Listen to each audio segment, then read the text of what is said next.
येऊन सगळे साहेबांना भेटून गेले.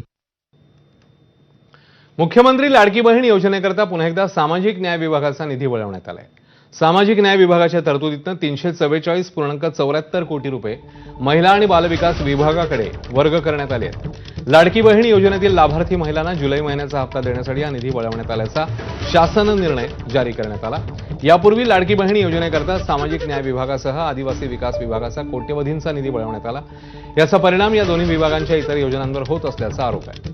दरम्यान सामाजिक न्याय विभागाचा निधी वळवल्यानंतर सामाजिक न्यायमंत्री संजय शिरसाट यांनी यावर मौन बाळगले. सरकारच्या या निर्णयावर बोलण्यास शिरसाट यांनी नकार दिला. मी महाराष्ट्राच्या माननीय मुख्यमंत्र्यांना पत्र लिहिणार आहे की महाराष्ट्रात चाललंय तरी नक्की काय. फायनान्स डिपार्टमेंट आज त्यांच्याचकडे आहे आणि ज्या पद्धतीने डिपार्टमेंटल पैसे, एका डिपार्टमेंटचे पैसे दुसऱ्या डिपार्टमेंटला आणि सामाजिक न्याय असेल किंवा ज्या सोशल जस्टिसच्या स्कीम्स आहेत, आदिवासी आहे, जो कष्ट करणारा आहे, जो ज्याला न्याय द्यायच्यासाठी आम्ही दिल्लीवरनं कार्यक्रम बनवून पॉलिसी करून पाठवलेली आहे, त्या पॉलिसीला केराची टोपली दाखवली जाते.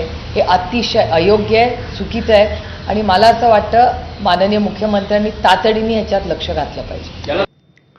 देशामध्ये स्वातंत्र्यानंतर पहिल्यांदाच जातनिहाय जनगणना होणार आहे. मात्र जनगणना होण्याआधीच राजकीय वादाला सुरुवात झाली आहे. जनगणनेसाठी 40 प्रश्नांची प्रश्नावली तयार करण्यात आली आहे. ही प्रश्नावली योग्य नाही असा आक्षेप घेत विरोधकांनी ही तात्काळ